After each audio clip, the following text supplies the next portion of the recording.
here is these little plastic clips. Getting a little bit of brake clean in there, help moisturize some stuff, and pop it out just like that. A little bit of moisture helps.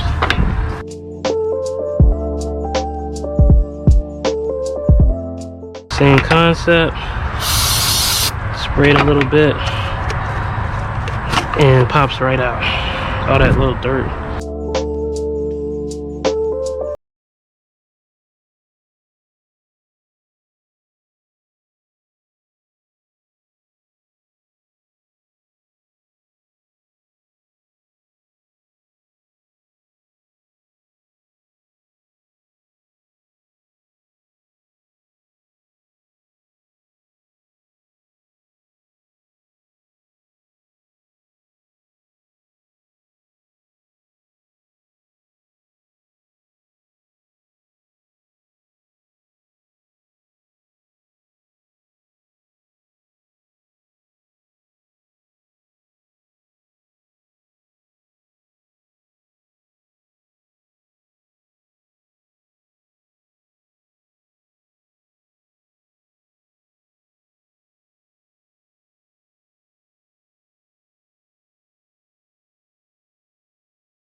Shit.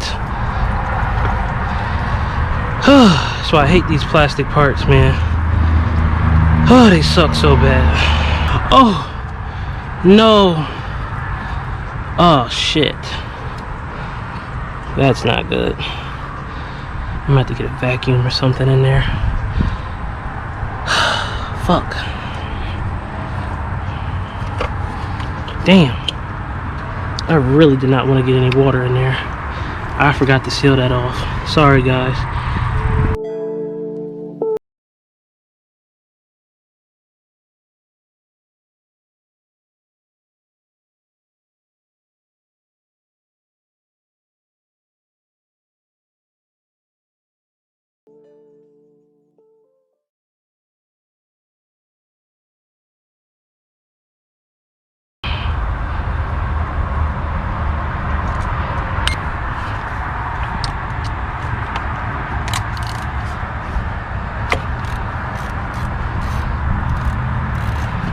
Sorry that it's so hard to see, but you're gonna have to look at the new housing for me to show you how to access it. That is located now.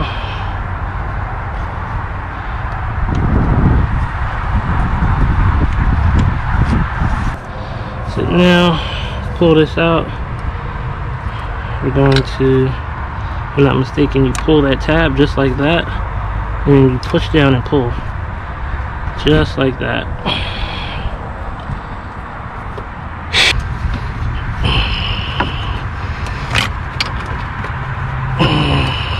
Just like that. Jesus. Those splines make it really hard to...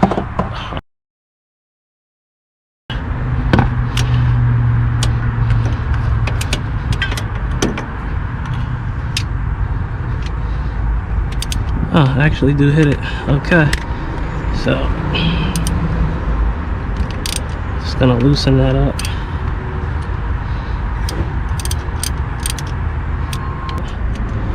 Yeah. And it pulls right out, just like that. Oh, you gotta be joking with me. It is in a terrible spot. Oh no. I guess because I have the rear wheel drive model, that causes the steering rack to get in the way of the water pump bolts. So I use the 3/8 wrench ratchet to break them, and a 10 mil, and I'm gonna have to spin them out like this. It's gonna take me a little while, but I guess I'll show you guys what it looks like when it comes out. Okay, how I remove this flange is hit it with a little bit of brake clean, moisturize it, and then basically pry it out evenly as possible, and then it comes right out just like that.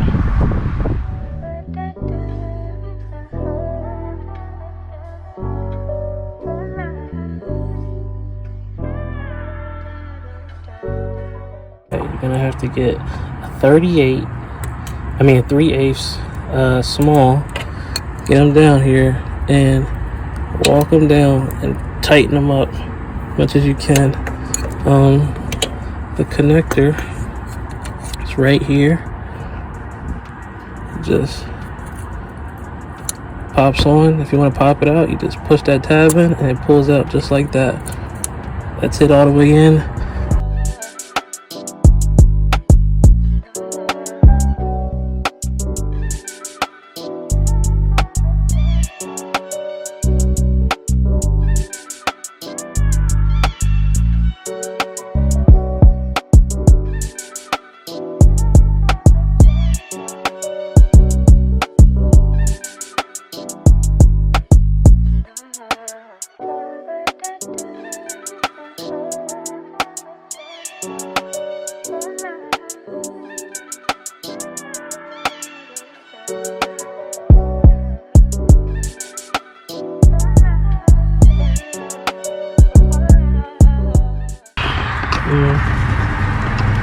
There you go, and it's locked in. These wires are very, very brittle. Just like that, you hear that clip, and that white piece there locks it in place.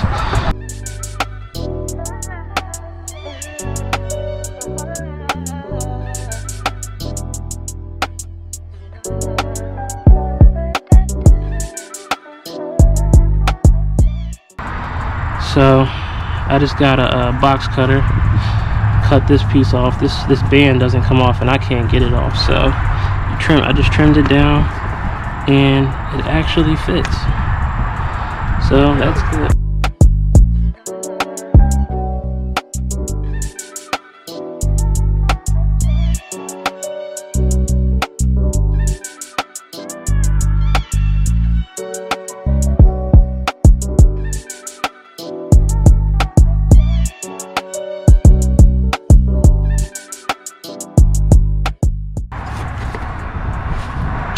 Just like that.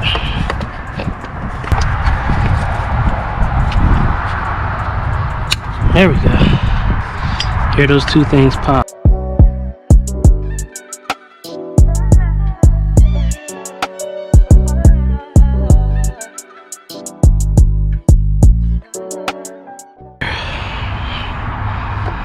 This is installed properly installed. Properly installed. Check over all your work before you put everything together. You're in.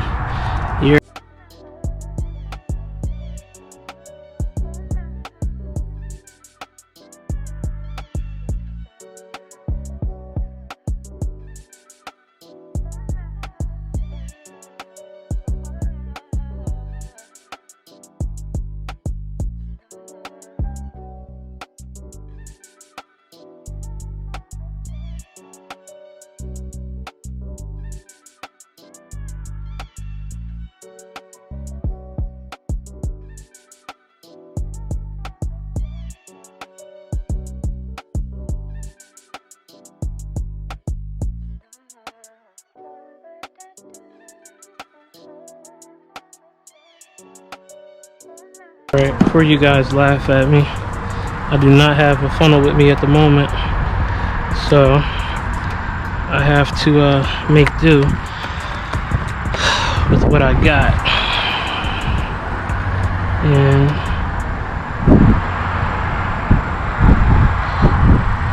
that's how we're gonna have to do it. Okay, turn the car once is putting it in the ACC mode, also known as accessory position. And then we ask for assistance or help. If you stay ready, Oh, you know what? I think that's ready. I'm not showing. Oh yeah, it only takes one tap for this car. Okay, so that's on. I'll turn that down. Now we turn the heat, turn all this off, and we're gonna put you all the way up to 84. Turn you down to the lowest setting, and you hold this pedal, the gas pedal, for 10 seconds. We're gonna do it.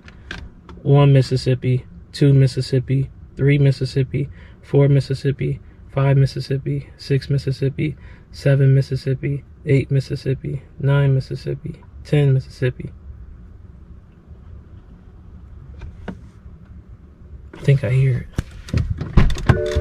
They say it takes about 8 to 10 minutes for this to work, and I was hearing bubbles coming up through here.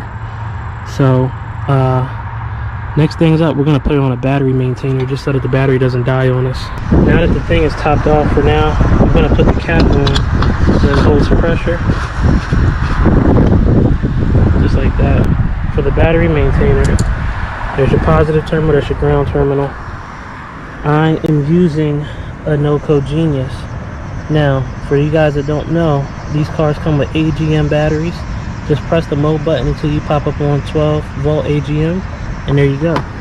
Good idea to check for any leaks, any kind of water. I don't see anything. That's awesome. That's great.